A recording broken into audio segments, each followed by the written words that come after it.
హరి ఓం. జై శ్రీమన్నారాయణ. మీ హరిగోపాల్.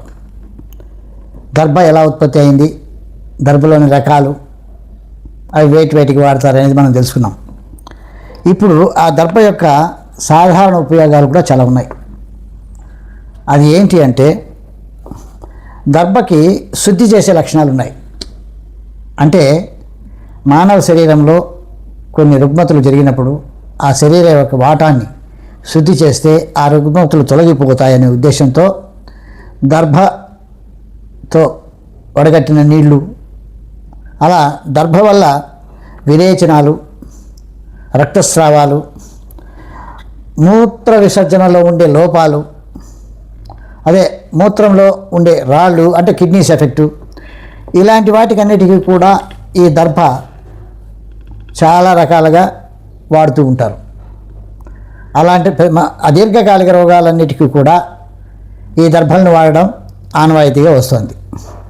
ఇకపోతే మనకు తెలిసిన విషయమే, గ్రహణ సమయంలో సూర్య చంద్ర గ్రహణాలలో ఆ సూర్యుడి నుంచి చంద్రుడి నుంచి వచ్చే కిరణాలు అది విషపూరితమైన కిరణాలు కాబట్టి అటు మనం ఇంట్లో వండిన పదార్థాలు కానీ, లేకపోతే గర్భిణీ స్త్రీలకు కానీ, లేకపోతే చిన్నపిల్లలకి కానీ, లేకపోతే ముసలి వాళ్ళకి కానీ, ఇలా ఆ విషకిరణాల ఎఫెక్ట్ ఉంటుంది కాబట్టి దర్భను వాడుతుంటాము మనం.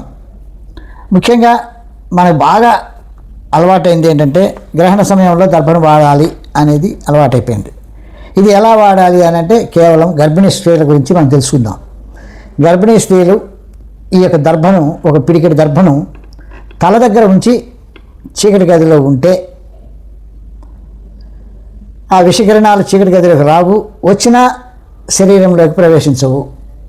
ఎందుకంటే శాస్త్రవేత్తలు కూడా ఆ విషకిరణాలు, అంటే ఈ పరిశోధనలలో తేలింది ఏంటంటే, సూర్యగ్రహణం అప్పుడు, చంద్రగ్రహణం సమయంలో ఆ విషకిరణాలు, అంటే ఆ విషపూరితమైన కిరణాలని కన్ఫర్మ్ అయింది.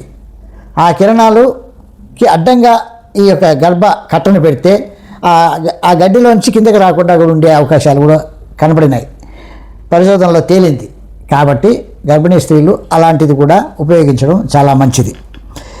ఇకపోతే అటవిక జాతి స్త్రీలు కూడా ఈ యొక్క దర్భను ఇంటి పైకప్పుగా వాడేవాడు. అంటే వాళ్ళకి ఎలాంటి ఇబ్బందులు కలగకూడదని, వాళ్ళకి మంచి జరగాలని ఆ రోజుల్లో వాళ్ళకే తెలుసు. మహామునులు కూడా ఈ దర్భతో కట్టినటువంటి ఆ యొక్క గుడిసెలో, అంటే ఆ కుటీరంలో శాసనాలు చేసేవాళ్ళు, శాసనాలు రాసేవాళ్ళు వేదాంత రీతిలో. అలా శాసనాలు కూడా ఉపయోగపడేది ఆ దర్భ యొక్క పైకప్పు. ఇకపోతే ఇటీవల కూడా సదాశివరావు అనే అతను కూడా దర్భను చేతిలో పెట్టుకొని ఎక్స్రే తీసుకోవడం జరిగింది.